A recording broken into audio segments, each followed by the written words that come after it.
नमस्कार दोस्तों, मैं डॉक्टर भानु श्रीवास्तव। आज हम बात करेंगे राजनीति, सत्ता और वोट की मानसिकता। आधुनिक मानसिक गुलामी का सबसे बड़ा कारखाना। अब एक असहज प्रश्न पूछते हैं, क्या आज की राजनीति लोगों को मुक्त करने के लिए बनी है या लोगों को और गहराई से बांधने के लिए? यदि उत्तर ईमानदारी से दिया जाए तो सच्चाई ये है कि आधुनिक राजनीति मानसिक गुलामी का सबसे संगठित, सबसे वैध और सबसे प्रभावी तंत्र बन चुकी है। ये बात कटु है, लेकिन सत्य कभी मीठा नहीं होता। राजनीति और स्वतंत्रता।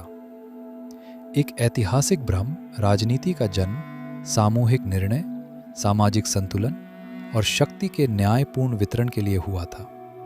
लेकिन जैसे ही राजनीति नाम, पद, सत्ता और वर्चस्व का माध्यम बनी, उसका चरित्र बदल गया। अब राजनीति का उद्देश्य रहा जनता को जागृत करना नहीं, बल्कि जनता को नियंत्रित रखना। प्रश्न सिखाना नहीं, बल्कि नारे रटवाना। आत्मनिर्भर बनाना नहीं, बल्कि आश्रित बनाए रखना। और ये सब होता है वोट की मानसिकता के माध्यम से।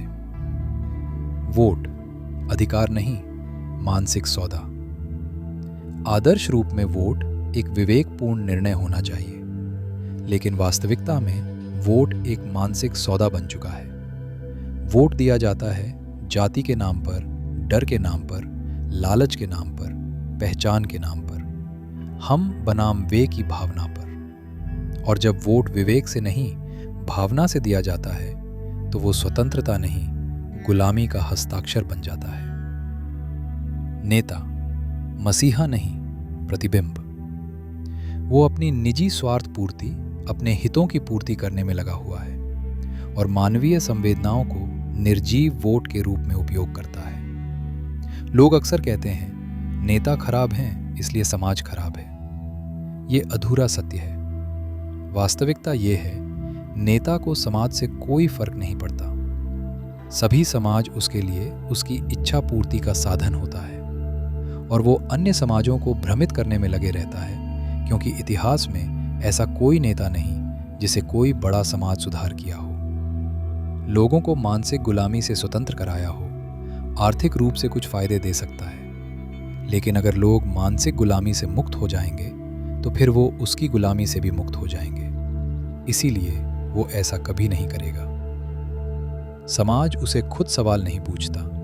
जो समाज खुद मेहनत नहीं करना चाहता, जो समाज खुद जिम्मेदारी नहीं लेना चाहता, वो समाज एक ऐसे नेता को चुनता है जो उसे भ्रम में रख सके। इसलिए नेता वादे करता है, समाधान नहीं, भावनाएं भड़काता है।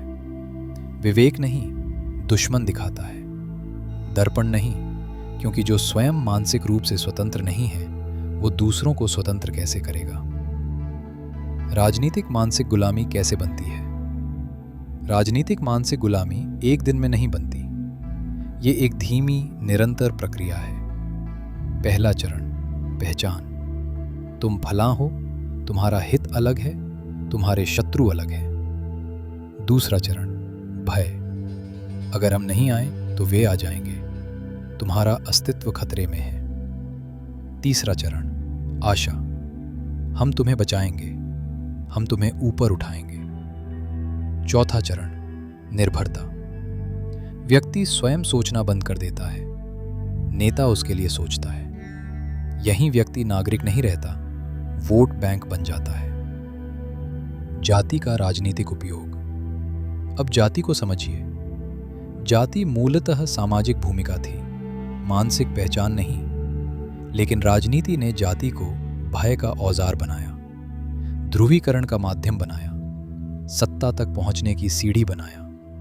और जब जाति राजनीति का औजार बनती है तो समाज अपने ही भीतर युद्ध करने लगता है। न उच्च जाति सुरक्षित रहती है, न निम्न जाति मुक्त होती है। दोनों मानसिक गुलामी के अलग अलग खांचों में बंद कर दिए जाते हैं। आरक्षण, सहायता या स्थायी पहचान। ये विषय संवेदनशील है, लेकिन सत्य से भागा नहीं जा सकता।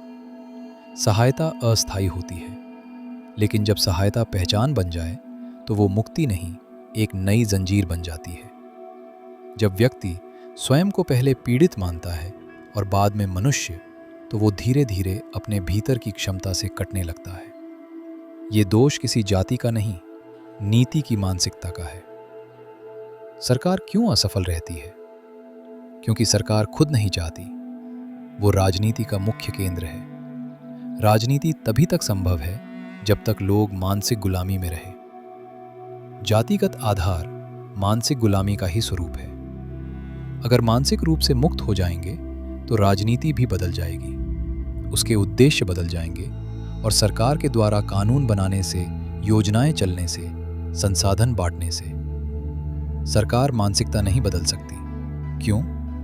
क्योंकि मानसिकता बदलने के लिए स्वयं सरकार को मानसिक रूप से स्वतंत्र होना पड़ेगा।